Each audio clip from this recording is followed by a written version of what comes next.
Goeiedag almal, die volgende gedeelte van 1 Korintiërs 13 vers 7, kom ons gesels vandag daaroor.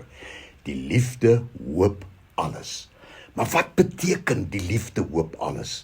Hierdie woordjie hoop is elpizo in Grieks, wat dui op die absolute onwrikbare verwagting dat iets goeds gaan gebeur. Dit beteken dat eerder om iemand mislukking of slegte negatiewe gevolge toe te wens, die agape liefde van God in my altyd die beste vir jouself en ook vir iemand anders toe te wens, selfs jou vyande. Nou hierdie gedeelte, die liefde hoop alles, kan soos volg gelees word.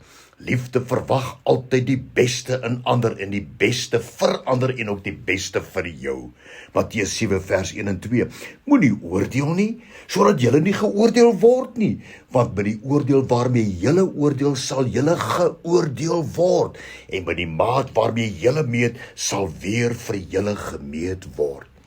Kom ons kyk na die volgende gedeelte in hierdie vers. Die liefde verdra alles. Nou hierdie woordjie verdra is die Griekse woord hupomeno.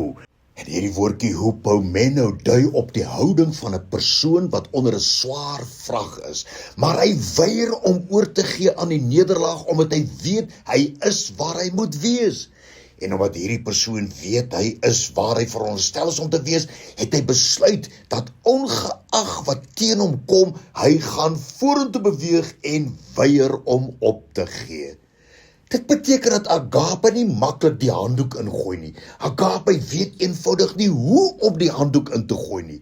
Agape liefde is daar, die liefde wat sê ek is daartoe verbind om hier te wees, om hier te bly en die dinge sal uitwerk ongeag die koste of die tyd wat daarby betrokke is. Ek hou nie op nie, ek is hier om te bly. Maar kom ons kyk so 'n bietjie in hierdie spieël. Die spieël van die liefde in my sal nie opgee nie en ek sal by jou staan totdat die uitkoms daar is. Matteus 7 vers 12. Alles wat julle dan wil hê dat die mense aan julle moet doen, net so moet julle aan hulle ook doen, want dit is die wet en die profete.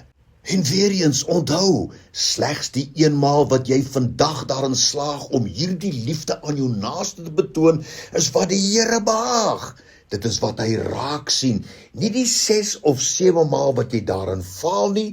Dit is waar sy genade vir jou genoeg is, wanneer jy dit bely en hom vra om jou daarmee te help. Werk vandag aan hierdie opdrag van die Here, die liefde wat hoop alles en wat ook alles verdra. Dankie Here, U help ons daarmee in Jesus naam. Amen.